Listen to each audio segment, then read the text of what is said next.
Welcome to iDream. నేను Udayasri. Advocate Nageswararao పూజారి గారు మనతో ఉన్నారు, మాట్లాడదాం. హలో అండి, వెల్కమ్ టు అవర్ స్టూడియో. మనకు ఫ్యామిలీలో కావచ్చు, రిలేటివ్స్లో కావచ్చు, లేదంటే సోషల్ మీడియాలో కావచ్చు, ఎదుటి వ్యక్తి వల్ల మనం ఇబ్బంది పడుతూ ఉంటే, వాళ్ళ కమెంట్స్ మనల్ని ఇబ్బంది పెడుతూ ఉంటే, అట్లాంటప్పుడు మనము ఎలాంటి చర్యలు తీసుకోవడానికి ఉంటుంది? జనరల్గా సరే, మనల్ని ఎవరైనా ఆన్లైన్లో ఇబ్బంది పెట్టినప్పుడు కానీ, లేకపోతే డిఫమేషన్ చేస్తుంటారు, అంటే మనం చేయని దాన్ని చేసినట్టు, లేకపోతే ఒకవేళ ఏదైనా చేసినా దాన్ని పబ్లిసైజ్ చేయటము, లేకపోతే మనల్ని చుట్టాల దగ్గర గలీజ్గా మాట్లాడము, సోషల్ మీడియాలో తిట్టడం లాంటి కొంతమంది పని కట్టుకొని డిఫమేషన్ చేస్తుంటారు. సో డిఫమేషన్ అనేది ఏ రూపంలో ఉన్నా, అంటే వ్యక్తుల దగ్గర మాట్లాడినా, సోషల్ మీడియాలో పెట్టినా, ఇంకా డైరెక్ట్ కావచ్చు, ఇండైరెక్ట్ కావచ్చు, ఏదైనా వ్యక్తి మనల్ని తన మాటల ద్వారా కానీ, తన చేతల ద్వారా కానీ మనల్ని కించపరిచే అవకాశం ఉన్నప్పుడు మనం డిఫమేషన్ కేసు వేయచ్చు వాళ్ళ మీద. సో డిఫమేషన్ అనేది ఇప్పుడు రెండు రకాలు ఉంటుంది. ఒకటి సివిల్ డిఫమేషన్, ఒకటి క్రిమినల్ డిఫమేషన్. క్రిమినల్ డిఫమేషన్ అంటే ఏంటి అంటే, మనం వెళ్ళి పోలీస్ స్టేషన్లో కానీ, కోర్టులో కానీ మనం ఫైల్ చేసుకోవడం కేసు.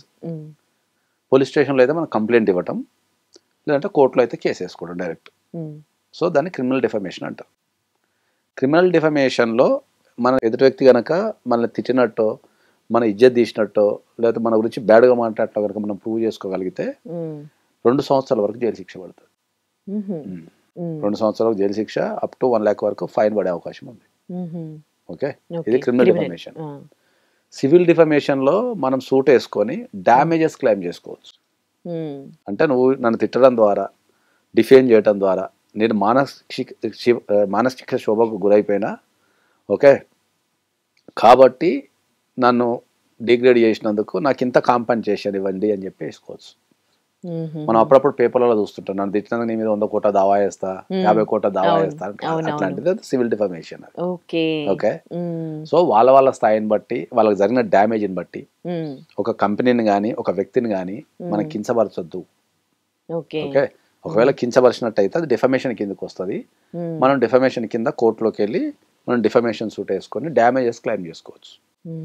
అది కాబట్టి మనం చెప్పేది ఏంటంటే, మిమ్మల్ని ఎవరైనా కించపరిస్తే, మీ ఇమేజ్కి భంగం, మీ ఇమేజ్ డ్యామేజ్ చేసినా, లేకపోతే మీ పరువు తీసినా, లేకపోతే మీ కంపెనీని ఏమన్నా అన్నా, అది ఎఫెక్ట్ పడుతుంది. కాబట్టి వాళ్ళ మీద మీరు డెఫినెట్గా సివిల్ డిఫమేషన్, క్రిమినల్ డిఫమేషన్ 2 వేసుకోవచ్చు. లేదా మీకున్న అవసరాన్ని బట్టి క్రిమినల్ కానీ, సివిల్ కానీ ఏదైనా ఒకటి వేసుకోవచ్చు. అంటే ఎక్కువగా చూస్తుంటాం సెలబ్రిటీస్ వాళ్ళ పరువు నష్టం కింద ఎవరైనా చేసినప్పుడు. ఇప్పుడు మనం సెలబ్రిటీస్ మీద మాట్లాడుతుంటే వాళ్ళ ఇమేజ్ డ్యామేజ్ అయిపోయింది అనుకో, వాళ్ళకు ఒక బ్రాండింగ్ ఉంటుంది మార్కెట్లో, ఒక రకమైన పరువు, వాళ్ళ మీద ఒక ఎక్స్పెక్టేషన్స్ ఉంటాయి. ఇప్పుడు ఎదుటి వ్యక్తి వచ్చి వాడు నిరాధారంగా వాళ్ళ మీద మాట్లాడితే వాళ్ళు ఊకోరు. సో వాళ్ళు అక్కడ కామన్ అది. సో డిఫమేషన్ అనేది అయితే దీంట్లో ఉన్న ప్రాబ్లం ఏంటి అంటే, డిఫమేషన్ అనేది ఫారిన్ కంట్రీస్లో చాలా ఫేమస్. ఇండియాలో చాలా లైట్ తీసుకుంటారు. చాలా ఫారిన్ కంట్రీస్లో defamation is a serious crime. అంటే నథింగ్ బట్, మీకు అర్థమయ్యే భాషలో చెప్పాలంటే ఏంటంటే, మిమ్మల్ని కించపరిచారు అంటే మీ వ్యక్తిత్వాన్ని, లేకపోతే మీ జీవితాన్ని అగౌరవపరిచినట్టే కదా. అక్కడ సోషల్ డ్యామేజ్ చాలా అయిపోతుంది. సో వాళ్ళు చాలా సీరియస్ తీసుకుంటారు. ఒక వ్యక్తిత్వాన్ని మీద మాట్లాడినప్పుడు, మనం ఒక వ్యక్తిత్వాన్ని కించపరిచినప్పుడు చాలా సీరియస్ తీసుకుంటాం. మన ఇండియాలో ఏంటంటే లైట్ తీసుకొని దులిపేసుకొని వెళ్ళిపోతుంటాం, పోనీల క్షమ ఇచ్చేస్తుంటాం. కానీ అక్కడ అట్లా ఉండదు ఫారిన్ కంట్రీస్లో. వాళ్ళు డిఫమేషన్ అనేది అక్కడ మంచి కేసు అది, ప్లస్ అది కాస్ట్లీ కేసు అది, అంటే మంచి డ్యామేజెస్ క్లెయిమ్ చేసుకునే కేసు. అక్కడ కోర్ట్స్ కూడా చాలా సీరియస్గా తీసుకుంటాయి డిఫమేషన్ సంబంధించి. ఇక్కడ ఇప్పుడు ఈ మధ్య కాలంలో స్టార్ట్ అవుతుంది. అంటే కోర్టుకి వెళ్ళి డిఫమేషన్ ఫైల్ చేయాలి అనే అవగాహన ఈ మధ్య కాలంలో జనాలకు అవగాహన పెరిగింది. దాన్ని కట్టడి చేయడం ఎట్లా, విడిపోయి కొట్టలేడు. ఇప్పుడు ఒక వ్యక్తి నీ మీద అగౌరవపరుస్తున్నాడు, నీ ప్రతిష్టకు భంగం కలిగిస్తున్నాడు, నీ గురించి అవాకులు వెళ్తున్నాడు, సమాజంలో నీ ఇమేజ్ని దెబ్బతీస్తున్నాడు అన్నప్పుడు మనకున్న 2 పద్ధతులు ఉంటాయి.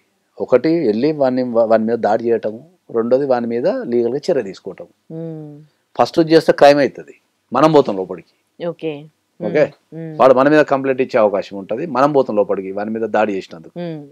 రెండోది లీగల్గా, ఆ రెండోది లీగల్గా వెళ్ళినప్పుడు ఏంది, నీకు పైసలు వస్తాయి, వాడిని శిక్షిస్తారు, ప్లస్ ఇది డిఫమేషన్ కింద వాడు చెప్పిన వాక్యాలను కొట్టేస్తారు. కాబట్టి మీరు ధైర్యంగా మళ్ళీ ప్రపంచానికి చెప్పుకోవచ్చు, పలానా వ్యక్తి తప్పు చేసిండు, వానికి శిక్ష పడ్డదని చెప్పుకోవచ్చు. సో ఈ మధ్య కాలంలో మనకు ఆన్లైన్లో అందరూ ఆన్లైన్లోకి రావడంతో డిఫమేషన్ అనేది ఎక్కువైపోయింది, డిఫమేషన్ చేయడం అనేది ఎక్కువైపోయింది. కాబట్టి జనాలు వాటికి కట్టడి చేయడానికైనా సరే మీరు ఏం చేస్తున్నారు అంటే ఈ సివిల్ కోర్టుని ఆశ్రయిస్తున్నారు. ఇప్పుడు ఈ మధ్యకాలంలో చిరంజీవి గారు ఒక సూట్ వేశారు, it's nothing but like A defamation case. Defamation at large at public, అంటే నా ఇమేజ్ని వాడుకోవద్దు, నా గురించి బ్యాడ్గా చిత్రీకరించద్దు, నా గురించి బ్యాడ్గా రాయొద్దు, నా గురించి బ్యాడ్గా మాట్లాడద్దు అనేది కేసు అది.